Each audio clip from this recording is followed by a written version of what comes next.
When you feel so unloved and undesirable, you know, you just want to be wanted, liked, loved. I mean, you'll do anything. You could feel this tension within her to relate to something. I was just surprised and amazed at what she was going through at her age.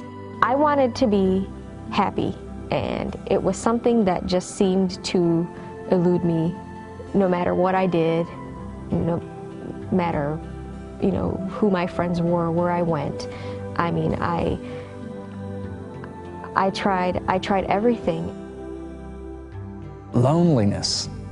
When a person experiences loneliness, it's like living in a dark world that, if not dealt with, only gets darker with time.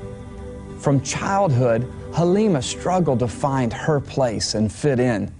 Although she was born in Chicago and raised in America, life was very, very difficult under the socio-religious traditions of her South Asian parents.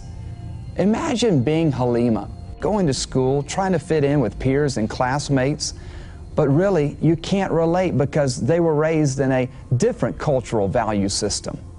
Once we moved to a different neighborhood, it started out to be a predominantly Caucasian neighborhood, and I think that I just don't know that they were necessarily used to us. But people, I mean, in our neighborhoods, they thought our family was strange.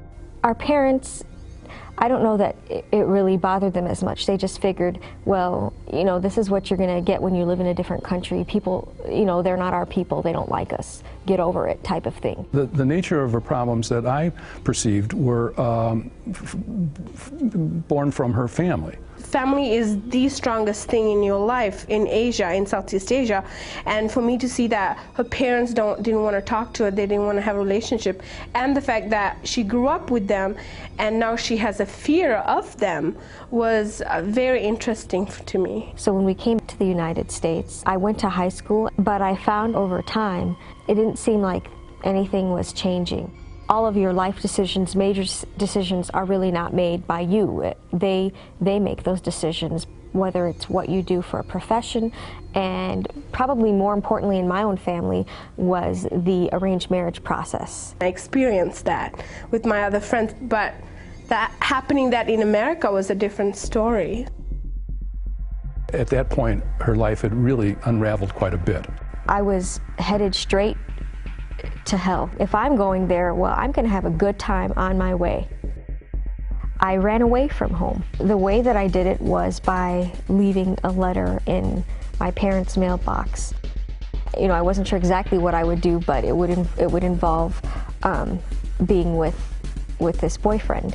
We left to Atlanta when he was ready. We were barely there for a week when he decided that he couldn't do this. This was definitely rock bottom for me. I thought, well, I have nowhere to go. I mean, I had a friend of mine, a couple years older, from work that I'd met from working, and she called me up. She said, I'm living in an apartment. It's 4 bedrooms. There are 3 of us here. There's an extra one. Why don't you come and see if you can get a job here and try to get into school? Halima was hired as an assistant in one of the engineer's offices. I noticed every time I would ask him how he was doing, he would say, I'm very blessed, and ask me how I was doing. And I thought, what an odd answer. He would always have these fantastic meals that his wife had prepared for him that he would bring to lunch. I extended an invitation to her to come to meet my wife and to see the source from which that good food came. As soon as I walked in, I felt like I am in a loving home. And on one hand, while it felt like the strangest thing to me, it was also the most wonderful. She just was someone, and is still someone, who's just so open and so vibrant. And I saw her as, you know, a young sister to my daughters. After she visited with us, she came to Bible study and she decided to read the Bible. There was a void if you will, that needed to be filled. They attended church and they were going back that Saturday evening because they were going to come to church for a missions banquet. So they asked me if I wanted to come and attend with them. I met Halima in 1998 when she started coming to our church. I'd never seen people so happy, and I thought, how could this be? Religion's not fun, but they're having fun and they look happy. What's wrong with this picture? She was a bit fearful and reluctant about Christianity. I remember asking her one time and she said, well, I want to explore it. I want to know more about it before I think about this life. She came up and expressed her desire to be a part of the choir because the choir was just very lively, and it was an exciting ministry.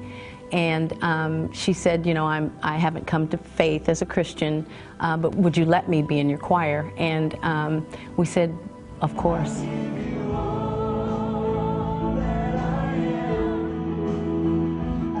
I began to see the growth in Halima.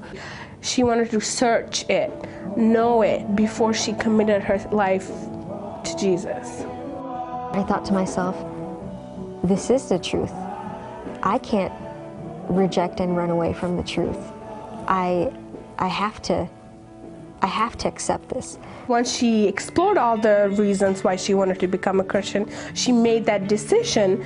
I have a great deal of respect for her, more than you'll ever know, with what she's had to sacrifice.